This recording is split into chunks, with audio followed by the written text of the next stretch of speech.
way from Providence, Rhode Island, welcome to the Potterverse. It's a podcast dedicated to the book and film universe of Harry Potter.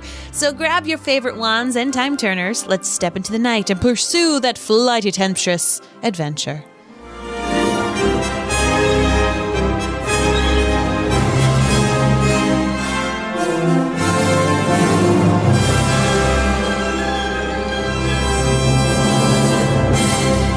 Welcome, everybody. How's it going? My name is Mary Larson. My name is Blake, and there is no way I'm eating floorboard cake. Not going to happen. I might. Think of all the dust that gets into the cake. I mean, the dust is like the least of my worries. Well, spiders. And I'm worried about like mold. Like, what if a spider just happens to crawl in there because it's like, you eat moist 7 and a whatever? year. Yeah, but what if it lays an egg, in there? Or like I a doubt bunch they of would eggs. live because of your acidic stomach acids. All of a sudden, it's magic cake, Blake. They all of probably a sudden, bippity-boppity boot it. All of a sudden, you got spiders crawling out of your nose. As Rachel says, hashtag floorboard cake. I think that they would have put a special thing on their cake so that they would be transported safely and that Harry could eat on them. I am out for on a month. Out on until floorboard school cake. Starts. No chance. Oh my goodness gracious. Well, we are of course tackling chapter 3 of the Goblet of Fire, titled The Invitation. We're coming for you whether the Muggles like it or not. You can't miss the World Cup. Only Mom and Dad reckon it's better if we pretend to ask for their permission first. If they say yes, send Pig back with your answer pronto, and we'll come and get you at 5 o'clock on Sunday. If they say no, send Pig back pronto, and we'll come and get you at 5 o'clock on Sunday anyway. Good question here, Mary. I would have written the same thing.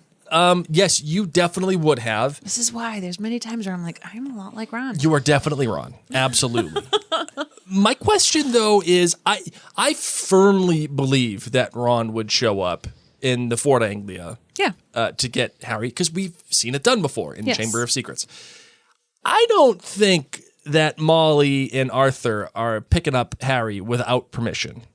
I don't see it happening. Like, oh, we're just taking him. Sorry, see you later. I mean, it depends how badly he's being tortured. If they showed up and saw that he was being mistreated, they would. And with Ron explaining to them how he's been mistreated, I bet you she'd be like, let me go see for myself. And then she'd knock on the door and see how badly he's mistreated and say, you're right, we're going to take him. Snap her fingers. I don't know. I'm not sure. Maybe not. But anyway, before we get into the rest of this chapter, we wanted to remind you all that we've got some really cool things happening this here weekend at jointhenerdclan.com. So jointhenerdclan.com. If you haven't visited yet, I would like you to do it today. Heck, if you're listening in your podcast app and you're not driving, swipe down, open up into Safari or your regular, Google web Chrome. browser and type in jointhenerdclan.com. It is the place where you can become a patron of Blake and mine. It's pretty much like, when you watch PBS and it's supported by listeners and viewers like you. So are our podcast. So is the studio. So is our website fee. So is everything that we are able to do for you. So from the goodness of your hearts, if you feel like spending less than a cup of coffee on us once a month, it's $2 to join at jointhenerdclan.com. We have some fun things, especially in store for you this weekend. So tomorrow on Friday, there's going to be a live Zoom at 6 p.m. Eastern Standard Time, where our friends at jointhenerdclan.com get to literally be on Zoom, hang out, ask us questions, just face-to-face, voice-to-voice. And then Monday night, Memorial Day night here in the U.S. at 8 p.m. Eastern Standard Time, we're going to be doing a live watch-along for the very first episode of The Last Kingdom, which is going to be the brand new podcast show that we podcast about starting in June. So we figured, we'll do a watch-along all together, be able to chat about it. So if you've watched the show before, you can come on in and relive it. If it's your first time, you get to watch it with some friends virtually. So be sure to be at jointhenerdclan.com. Sign up if you're not already a member there. And we're good to show. I'm so excited. Let's get into the show. Let's do it. I solemnly swear that I'm up to no good.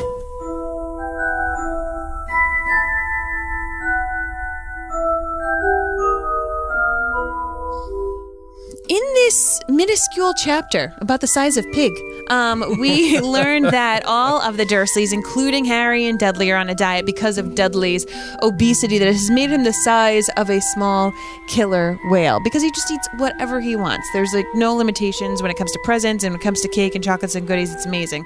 The Dursleys actually get a letter from Mrs. Weasley explaining that she'd love to take Harry to the Quidditch World Cup and keep him for the rest of the summer. And that happens. And they have to end up saying yes. And that's it. Because Sirius. It's super short. Small chapter here, Mary. You got to read your quote. Oh, you read your quote. Sorry.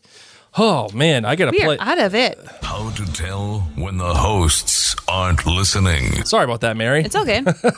Some of my favorite things in this chapter, we start things off and it's just your regular morning with the Dursleys, which I feel like we start so many of the books with. Just eating breakfast and people being rude to Harry in the process. So where food plays a major role in the Harry Potter series, we like to talk a lot about how Scotland is another character, a major character in watching Outlander. Sure. When you're talking about Harry Potter, I I would say that food is one of the characters, because so many of the places are rich of the smells and the food is part of the experiences. I mean, you think about anything on from the trolley, Right. You think about all these magical things. And also, when you're at the Dursleys, the author always talks about the different food and smells that are going on there. So I just kind of love that we're getting a very different experience. We've had, all these different puddings and we've had all this luscious, delicious food. And now we get slices of grapefruit.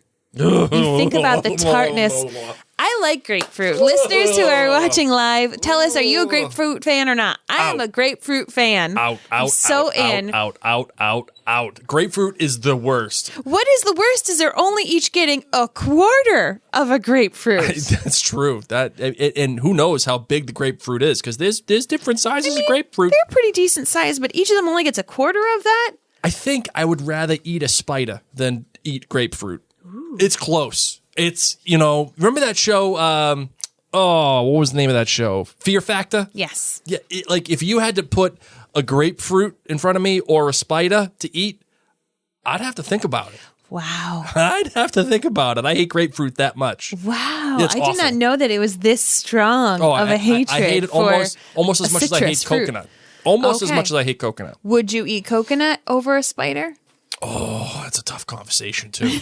I'd at least be willing to talk. I literally eat anything except if I'm allergic to it. Oh, grapefruit sucks. I even tried an anchovy. I'd never had anchovy before, but I tried that out. Oh. I was like, this is how you make a Caesar salad authentic. Bloop. Try that sucker out. So, this whole grapefruit situation comes from the fact that the Dursleys got a letter from Dudley's school saying that he's a bit of a pill and a bully. Yeah. To which they just write it all off, like, whatever. I love how it's written. It's Uncle Vernon and Aunt Petunia had managed to find excuses for his bad marks. As usual, Aunt Petunia always insisted that Dudley was a very gifted boy whose teachers didn't understand him, while Uncle Vernon maintained that he didn't want some swatty little nasty boy for a son anyway. They all skated over to the accusations of bullying in the report. He's a boisterous little boy, but he would never hurt a fly, said Aunt Petunia tearfully. Oh, yeah. But then they get to a part that they can't just brush off. Yeah, well, a couple of questions for you, Mary. First, when do you think, as a teacher, when did all of a sudden parents start turning around on teachers as opposed to taking it to their kids? Great question. It was after we went to school. Yeah, I would say after we went to school. So I graduated high school in 2000 and Blake graduated in 2001. And I remember telling my parents, this teacher is giving me some issues or isn't treating me fairly. And they were like, well, you got to work it out. Yeah, That's sorry. your teacher. And I was like, are you kidding me? And now if that was nowadays, oh my goodness gracious. So when did it happen? I'm thinking back when I started teaching. So that was 2004, 2005. It was already there. Yeah, and definitely. it just got worse. It was there. It was the inklings of you need to be afraid of these parents that may challenge you. But then by the time it was 2014, atrocious. Really? When I was teaching that year, there was one girl I had done, for those of you who don't know, I was a music teacher prior to podcasting and raising my kids and staying home. So I was doing just choral exercises and I was doing voice testing to see where people needed to be seated. And I generally like to teach the middle school age with the changing voice. Mm-hmm. And a girl who had previously been soprano was no longer a soprano. Female voices can change as well. So I moved her to alto, and she was so mad that she was now an alto. It doesn't matter. Actually, altos are more fun. I got to tell you, it's like a really interesting part. She just went to the bathroom for the entire class because she wanted to be seated as a soprano, and she couldn't hit the notes. And I was like, listen, my friend, like, it's okay. Like, alto, I'm an alto. It's really a great thing. She was so mad. Yeah. And then her parents complained, and the principal had me come in and was like, this girl wants to be a soprano. And I was like, physically, she is not, though. Is she a dog? What are we doing? She can't be a dog either, so... How is she not in trouble for skipping my whole class? She wasn't crying either, because kids went to go check up on her. Yeah. And she was like, no, I just don't like her. I just don't like Mrs. Larson. Wow. So I'm just going to sit here. Wow. So I gave her a 0 that day for sitting in the bathroom. I'm sure. I would too. And then I got in trouble. That's ridiculous. I know. So by 2014, watch out, teachers. But yeah, I would say a bunch of people here in the live are saying that like in the mid 2000s is when things started. That's what I felt. Things took a turn for kids. People wonder why I paused teaching for a little while. Okay, so but here we are. This school is writing to the Dursleys saying, here's the scoop. Your kid's a little... And the parents do take it pretty seriously when it comes to the weight. Well, that's my next question for you. Do you think the school here overstepping just a little bit? Sending home a diet plan for your kid?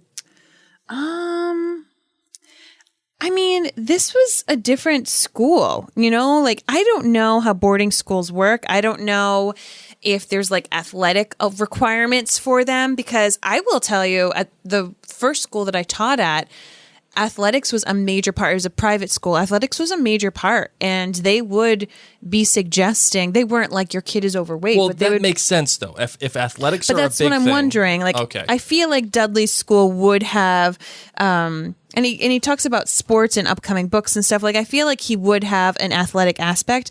Do I think that it's right of the school to send home something like this? No. Yeah. No. But maybe it was a health teacher. I feel like on the flip side, sometimes teachers do need to say, give a little nudge, you know, like if there's a kid that like, it's very different now too. I mean, here we are in 2021 and you got to tiptoe around everything. I feel like growing up, health teachers were allowed to send home notes being like, it's time to tell Joey he needs to start wearing deodorant and possibly showering every day. Like they literally would send home things like that. Sure. And the parents weren't insulted like, oh, Joey, the health teacher says you stink. They were like, oh my gosh, I've grown so used to your stink that I didn't even notice, you know? And they just kind of took it as like a thank you, teacher, for like looking out for my kid, because that was the 80s and the 90s. Yes. And we grew up on Tang and Cheez-Its, you know? So of course we smelled. And Dunkaroos. We ate artificial orange dye the entire time. Surprised we're not glowing. So yeah, so I don't think that a letter like this would go home today. Yeah, I don't think. But they took it very seriously. What would you do if a teacher sent it home to you to be like, one of our kids was like, hey, you need to like lose some weight? Yes, make your kid eat a little less Oreos. Why don't you try some if it was like that, it would not be okay. If Yeah. it was something like where they're having issues in school, you may want to take them to the doctor. Yeah, sure. You know, if it came from out of a place of concern, if it was like the health teacher or the PE teacher, like, I'm actually concerned about this child, I'm recommending you go take them to their pediatrician. Amy here says on Facebook, I mean, when you don't even make uniforms in that size, that might need to be shared somehow. Right? Because obviously that's where this all came from. They tried to get uniforms and he couldn't fit in the uniforms anymore. Yeah. Dudley, yeah. It'd be very different in 2021. I will tell you, like, there is an exceptional movement that's been going on for the past couple of years about just accepting body diversity, because we are all not the same shape and size. So I don't think that this aspect of the book would have been written if it was written now. Or it would have come about in a very different way. Like Dudley was kind of upset. Like some girl that he was crushing on made some comment, you know? Yep. Yeah, I don't think that this would be the same if it was written now. What do you think here about Petunia making everybody do the diet in the house? That's what happened in my life. Yeah. When my parents would go on crazy diets like the cabbage diet or a lentil diet, that was the worst one. We ate lentils for lunch and dinner for very long. I'm still scarred by it. I still don't eat lentils because it was so bad. I don't think I've eaten one lentil ever. I don't even know what a lentil looks like. If you showed it to me, I would be like, it's just what like the a hell is flat that? little disc. It's like a flat bean disc thing that's dry.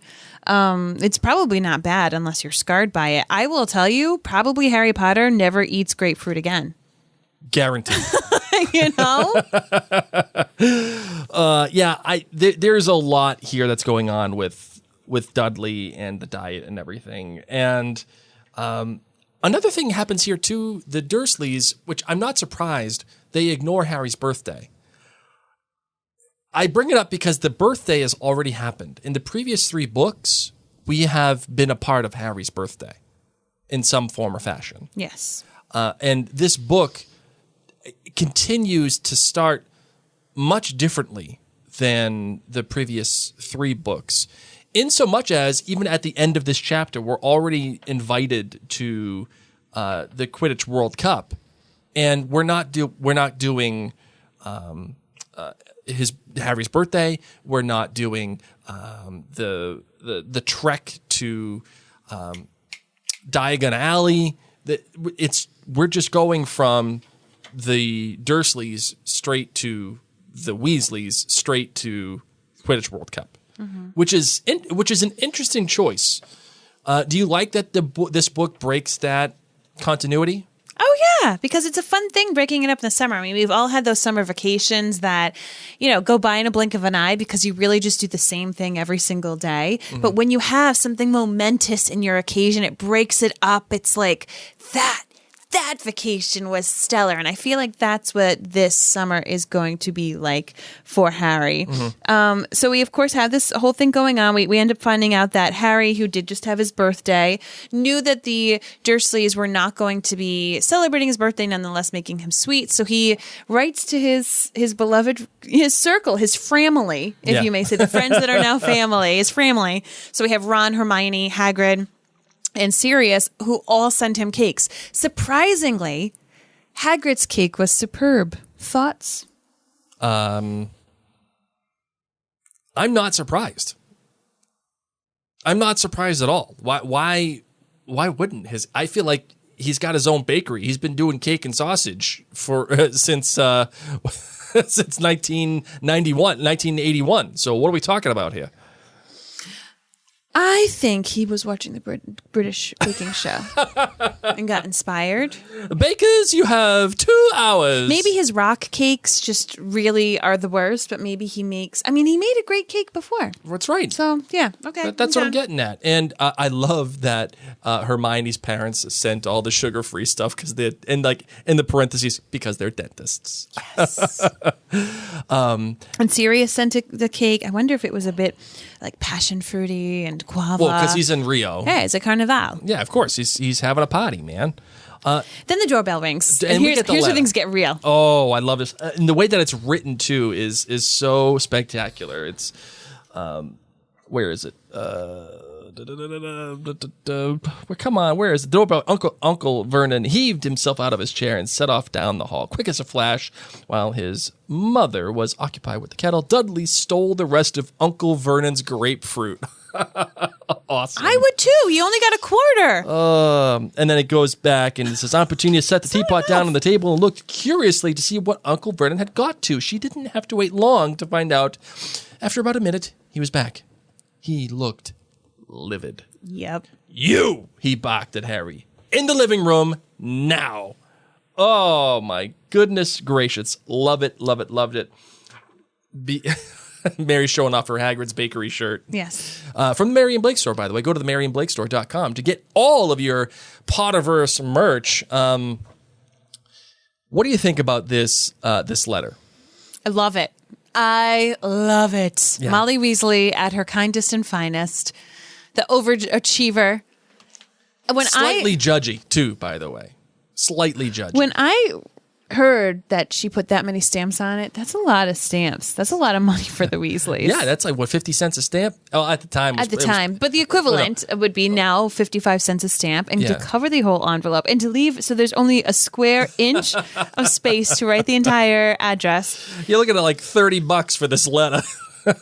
I loved this bit. We've never been introduced, but I am sure you have heard a great deal from Harry about my son, Ron. As Harry might have told you, the final of the Quidditch World Cup takes place this Monday night, and my husband, Arthur, has just managed to get prime tickets through his connections at the Department of Magical Games and Sports. I do hope you will allow us to take Harry to the match, as it really is a once-in-a-lifetime opportunity. Britain hasn't hosted the Cup for 30 years, and tickets are extremely hard to come by. We would, of course, be glad to have Harry stay for the remainder of the summer holidays and to see him safely onto the train back to school. And then, the coup de resistance. It would be best for Harry to send us your answer as quickly as possible, in the normal way, because the Muggle postman has never delivered to our house, and I am not sure he even knows where it is. Hoping to see Harry soon. Yours sincerely.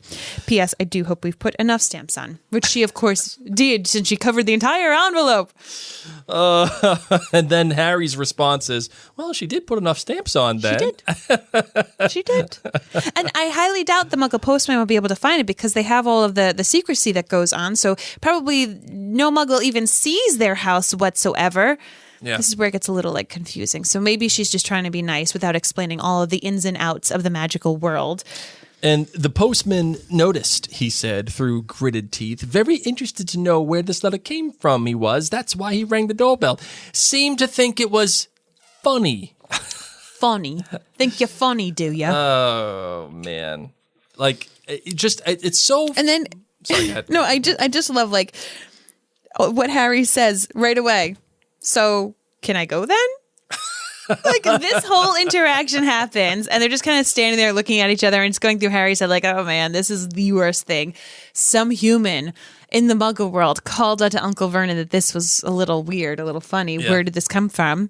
And then Harry's just waiting there, waiting. So can I go? And he just, and what's great is Harry totally dismisses the entire interaction, the everything that Vernon has brought up, and it continues on. A slight spasm crossed Uncle Vernon's large, purple face. The mustache bristled. Harry thought he knew what was going on behind the mustache. A furious battle as two of Uncle Vernon's most fundamental instincts came into conflict.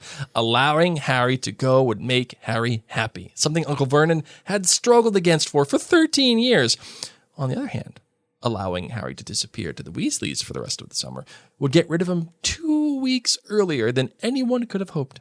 And Uncle Vernon hated having Harry in the house. To give himself thinking time, it seemed, he looked down at Mrs. Weasley's letter and said again, who is this woman? That is exactly something that I would do if I got this letter. I didn't like that he called her Dumpy. Dumpy sort of woman. Load of children with red hair. Well, we all know that Vernon is not the most... Vernon and Petunia. Yeah, but especially Vernon. I mean, we got Vernon, I think it was in, Chamber of Secrets, making Japanese golfing jokes during his meeting. Not the most... He is not the most appropriate kind of fella. No. So I expect him to make this kind of comment. Yes. And the funny thing is that he makes an excuse for Dudley, yet he is judging Molly for being dumpy. I think dumpy and size, I thought dumpy was more of a frumpy. Frumpy. Versus... I would agree. And I think there's probably a little bit. There's probably a little bit of lost in translation from the Americanized version, or the American slang that we have, and maybe the British slang that he is using. But as an American reading, it says of a person short and stout. The dress makes her look dumpy. Okay, for some reason I always kind of took it as just sloppy. It is. Well, dumpy is, to me, my definition of it. Dumpy to me is you're like a dump truck. And you're big and you're just kind of dumpy. Like that's it, and frumpy is you wear just you're out of touch with all style, and you're frumpy, like you're wearing like a cat sweater. Like, get out of here, guy. I hear dump truck and I think of Cisco. What? Oh, so a lot of focus on weight in this chapter, which makes me very uncomfortable. It makes me uncomfortable. So let's move on to the parts that don't make us uncomfortable. Fair enough. Let's get to the good stuff. Sure. So they go through, let's send it via the owl. We get Vernon being super upset. And, he says, you stand there in the clothes Petunia and I have put on your ungrateful back. Only after Dudley finished wearing with them, said Harry coldly. And indeed, he was dressed in a sweatshirt so large for him. They had to roll back the sleeves 5 times so as to be able to use his hands, which fell past the knees of his extremely baggy jeans. So picture that. Picture wearing a sweatshirt where the armholes go past your knees. Picture having to roll something 5 times. If you're wearing a long sleeve shirt, you can play along with me right now as I roll my sleeves. I'm going to try to attempt to see what it would be like rolling it 5 times. You can talk. Oh, yeah, sure. No problem. I probably can't actually do it because my sweatshirt fits me, so I can't do it much more. It's... But then he says the magic word, Blake. You ready for the magic word? Yes. Okay, I can't see the World Cup. Can I go now then? Only I've got a letter to Sirius I want to finish. My godfather. My godfather. And there was it. There was the magic word. Friends who are watching live or friends listening, do you have a magic word for someone in your life? Blake has a magic word for me. It's called yearbook. Yearbook? I mean, not yearbook. Reunion. Reunion. The reunion rule. Yes. And what was the other rule that I made recently? I don't know. Oh, I made it too. And it was like, I'm going to invoke, the piano rule. Oh, yes. The piano rule. Yes. So. Tell them the piano rule real quick. Basically, on a whim, someone was like, hey, can we please borrow your piano, your electronic piano? And I was like, oh, of course. And the piano is a fixture in our home that is used. But it's an electronic one. Consistently every day. Yes. So I was throughout the day. Sure. And then they were like, and can you transport it? Oh, okay. Can you set it up for me too? Can I use your iPad? So then I can use the pedal clicker that uses your iPad to turn the pages electronically. And then halfway through doing this, I'm like, I should have asked Blake. Yeah. So no, halfway I thought it, but then I didn't, and then it was what it was. So anyway, if any of you have a magic word where a loved one or a friend can say it to you and you're like, never mind, I'm going to completely change my decision about this matter, let us know what it is, because of course it changes Vernon's mind. Well, right then you can go to this World Cup thing. You write and tell those Weasleys there to pick you up. Mind, I haven't got time to go dropping you off all over the country, and you can spend the rest of the summer there, and you can tell your godfather, tell him you're going. Nancy here on Facebook puts it on, writes a comment, and it's true. It always goes back to the godfather. Always goes back to the godfather, Mary. Say it with me now. Sure. It always. Harry goes back upstairs to his room, finds his wee little owl fluttering all around, carrying a note. It's Pigwidgeon, but we just learned that this little owl's name is Pig. Harry, Dad got the tickets. Ireland versus Bulgaria Monday night. Mom's writing to the Muggles to ask you to stay. They might already have the letter. I don't know how fast Muggle Post is, though I thought I'd send this with Pig anyway. And of course, Harry's just looking at this little crazy little owl, and this is where I started the podcast talking about how we're going to pick you up absolutely positively, no matter what. Harry writes back saying it's totally okay. I can come.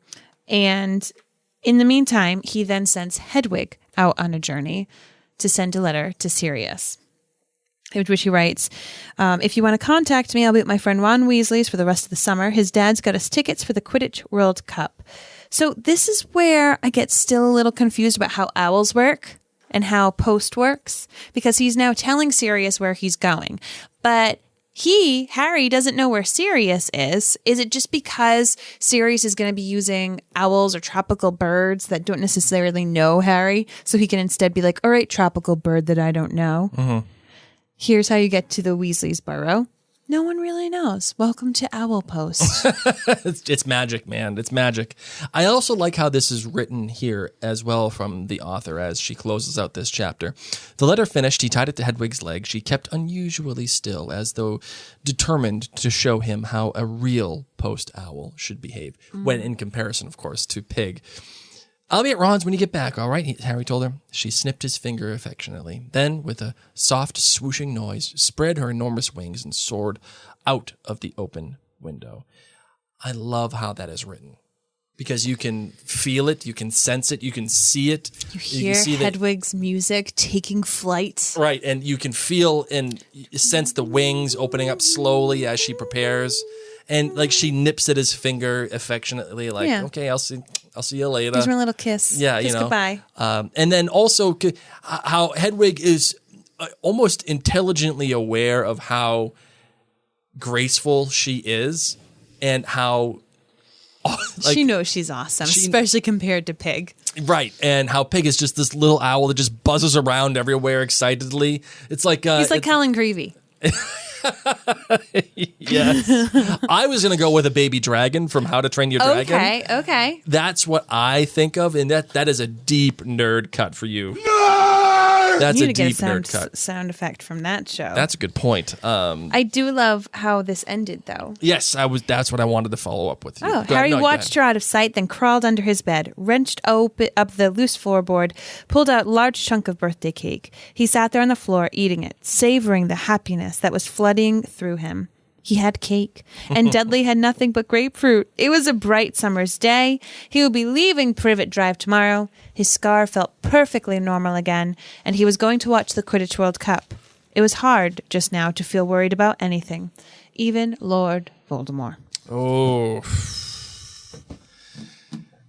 Just when you think everything is fine and great, and you got cake, and your nemesis has grapefruit, and you think that Voldemort's not even in the picture, especially after last year when Voldemort really wasn't a thing. No.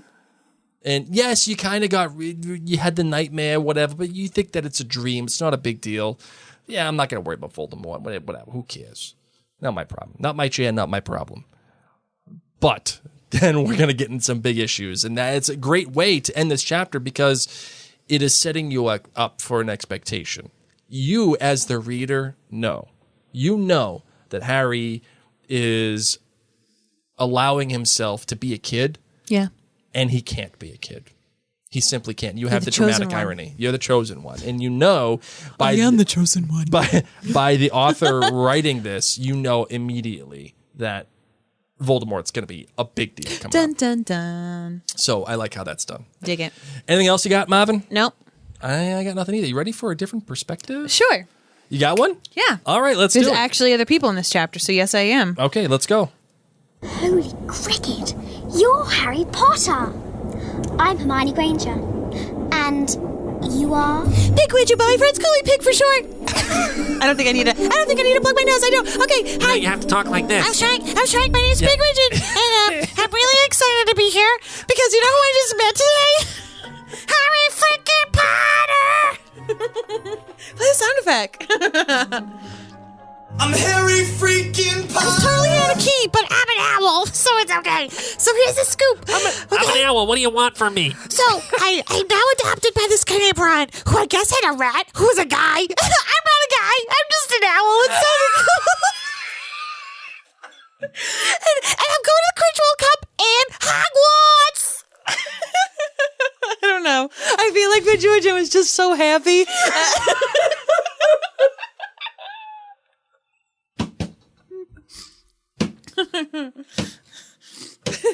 Are you all right? You know what I should do? I should narrate the Harry Potter books. Who needs Jim Dale? I will narrate for all the unspoken people. All the lines that were not mentioned. I thought Crookie was the pinnacle of your voices, but Pigwidgeon. Pigwidgeon loves life. Pig is great. Pig is... Guys, what's going on? Pig is like Enneagram 7, happy, ready to go. Let's do it. Spontaneity. Let's live life, man. Do you have cake? I smell cake. Where's the cake? Where's the cake? I don't know if owls can smell, but I probably can. Anyway, I can't. All right, then I saw Hedwig do this. You nipped it in your finger. Where's the cake? Where's the cake? Sorry, I ran into your head. You just gotta say it like super fast. End scene, Blake. I'm glad I can make you cry.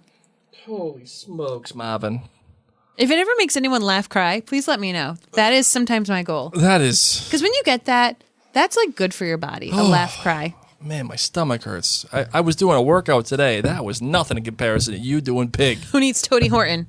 Tony's out now. Give me Pig Widgeon. Just give me Pig. All right, let's do the listener questions. But of course, before we get into the listener questions, I want to remind you that this episode is brought to you by Mary Minute with Mary. Oh, yes. Yes. So in addition to podcasting and being a musician and being a mom to two amazing kids, I love to help people feel more confident and creative with their makeup and skincare. And I'm actually advancing my team actually this summer. We're going to be doing a little bit of wee growth. So if you ever wanted to hang out with me a little bit more and play with some makeup and skincare and kind of get your feet wet a little bit, I'd love to chat. I would love to chat. So you can send me a message on Facebook or Instagram. Just search for Mary Larson.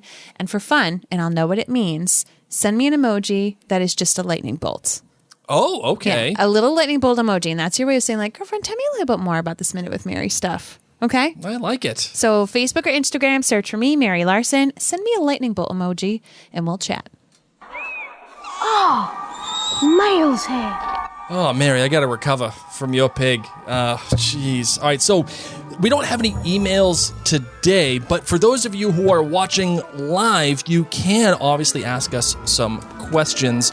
Just put a little lightning bolt emoji before the question so we know that is one that you would like us to address. And of course, if you're listening to this on the podcast app after the fact, you're not alone, my friend. It's okay. You can send us any amount of questions that you like about this book or previous books or maybe even future books or just anything you want to ask us. We're here to answer them. Just email us at maryandblakemedia@gmail.com and we will include it in the next episode. So if you do have questions, you can either rewrite it if you already wrote it, but use a lightning bolt emoji. That's our little way that we can quickly see it before your question. I see Courtney T on Instagram saying, would you be eating floorboard cake? Why doesn't he keep it in his trunk? Maybe because they go through the trunk. I feel like Aunt Petunia would be one of those people to go through the trunk. Dudley would probably go through the trunk. Yeah, that's Dudley that's a good thing. Yeah, I think he just feels like this is the most sacred, secret place. And does Harry... I was thinking about doing the different perspective myself. Oh. I was thinking about it. Oh, hey. But it wouldn't be funny. It would be more like I was going to be Vernon. I mean, you know what, Blake? YOLO. Bring it on. No, like... Well, just tell me what was going through your mind. Like, what's going through Vernon's mind? Harry... The problem that I have is Vernon and Petunia have, in fact, brought up Harry. That kid was dropped in their doorstep out of nowhere. Maybe they just decided they wanted to have one kid. It's not even like they had 9 months or 10 months to prep. That was it. Okay. There was a letter. And here's your baby. Here's a baby, and you got to take care of it. Hope you have an extra crib. And they do. They do take care of him. Now, granted, they're not the best parents in the whole wide world, but they've given the kid food. They stayed up with him in the middle of the night. They changed his diapers. They did everything that a parent is supposed to do. They hold it against him. There is a love aspect. I understand. Some might argue that that's the most important one, but the caring for, the actual lodging and feeding, they basically did like your room and board package at college. They covered right and / diaper change. And my question to you, Mary, is Harry is hiding cake under the floorboard, or he's having friends send the food via their owls.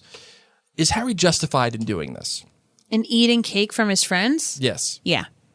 Even though he has agreed to the outer world that he is doing this diet, And What do you mean he hasn't agreed to it? He's been forced to do it. He doesn't want to eat grapefruit. That's true.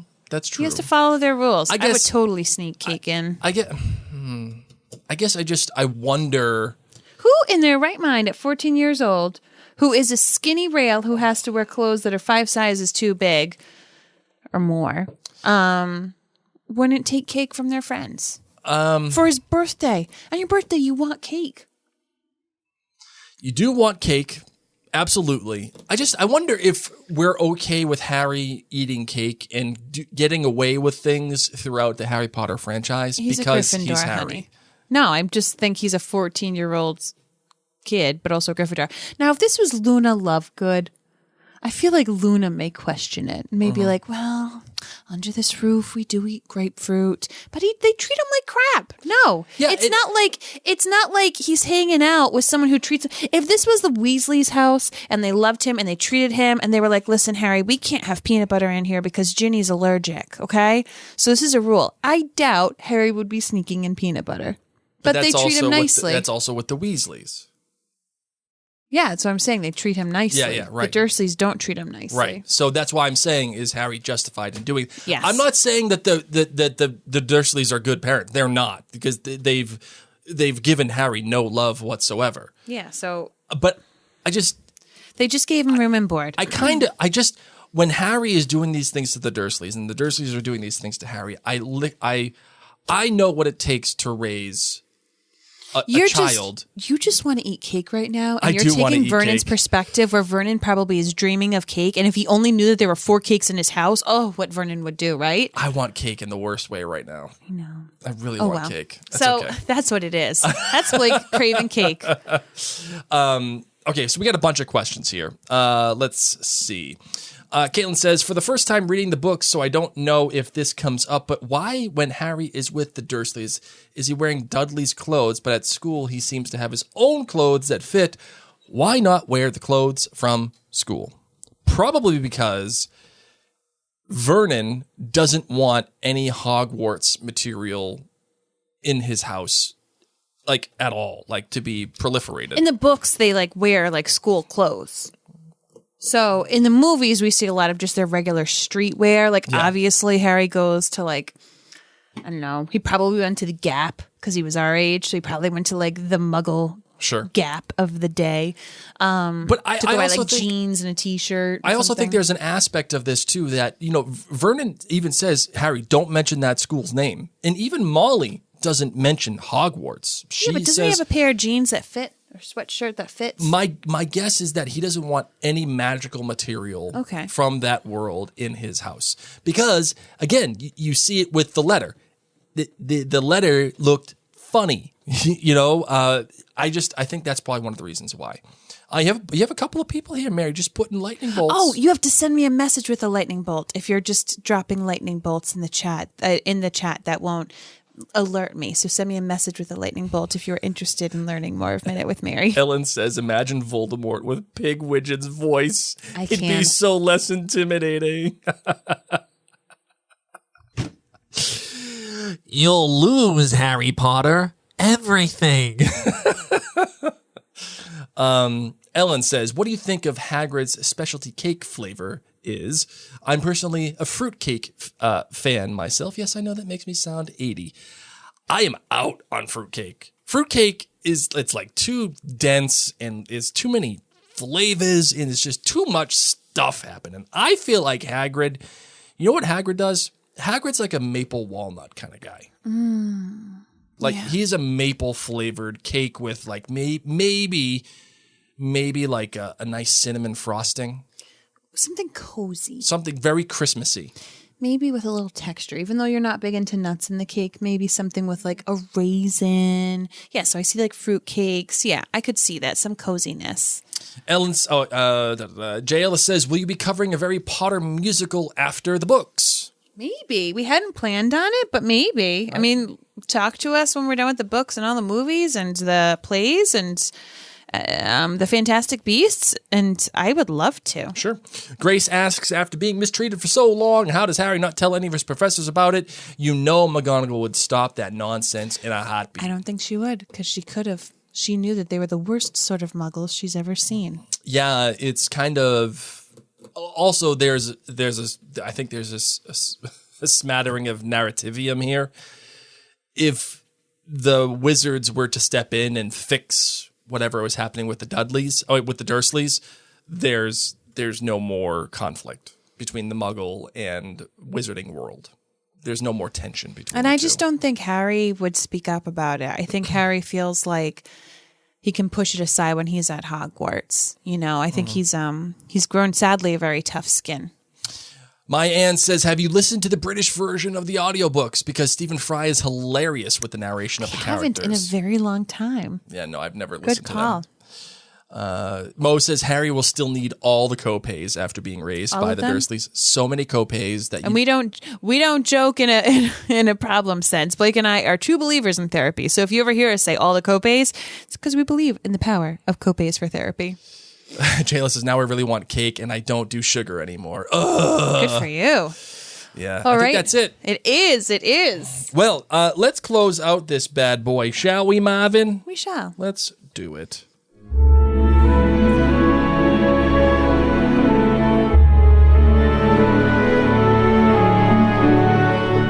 We wanted to remind you all that we have a complimentary texting service if you want to be alerted when we go live on Facebook, YouTube, or Instagram. If you're in the U.S., just pull out your phone and text the phone number 81010, so 81010, and in the message field, the @ symbol and then Elder1, all together, no spaces, @ Elder1, ELDERWAND. I send you a complimentary text. If you're outside of the U.S., you can simply go to remind.com/join/Elderwand, and I let you know when we're going live or if our kids are acting up and we need to postpone something, so that way you can come on in and join us. Remember, too, go to MaryanneBlake.com. Check out all the great podcasts that we have going on. We just, last night, finished up This Is Us Season 5. So we have done all of This Is Us. And, of course, we have the MCU Diaries coming back in the first week of June, or second week of June. Very excited about that. And we'll be focusing on the show Loki for Disney+. MaryanneBlake.com. Check out all those great podcasts. M. Westphal on Apple Podcasts wrote, great podcast. I'm a longtime Harry Potter movie fan, but have actually never read the books. I just finished the first book and rewatched the first movie and will continue this throughout the rest of the books and movies. I discovered Maryanne Blake earlier this year and love all of their podcasts. I knew I had to listen to the Potterverse since I've listened to every one of their podcasts.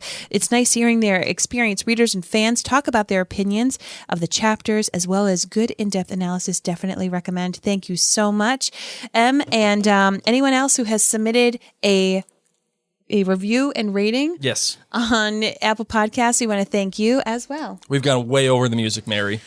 I guess it's a problem when I'm not wearing my headphones. I don't get the memo. Just know that when you write a review and a rating, it's like a hug to Blake and I. We're up to 128 right now on Apple Podcasts, so we would love it. Oh, by the way, we didn't make this announcement. I'm gonna keep the music going. I mean, why Hold on. not? Yeah.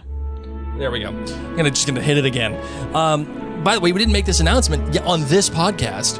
We are now in the top 5 Harry Potter podcasts in the world. In the world, top 5 Harry Potter podcasts. It is wild that this is a thing, and really, it's all because of you folks. When we started this podcast, I thought, and I knew that it was going to be fun for Mary and I. I knew that it was going to be more of a thank you to our current listeners. But when I look at that and I see that we're in the top 5 Harry Potter podcasts in the world, it's all because we're getting new listeners for this podcast, and because those listeners are sharing with all their nerd friends, and all of our current listeners are just enjoying the show. Yeah. So thank you. Thank you. Thank you for tuning in. Thank you for reviewing and rating and for sharing. It really does mean a lot to us. This is something that we care very deeply about, our podcast and media company. We put our heart and souls into it, so just know that this news means a lot to us. Yes, it does. My name's Mary. And my name's Blake, and now we can officially close out the show the way we're supposed to. Mischief managed.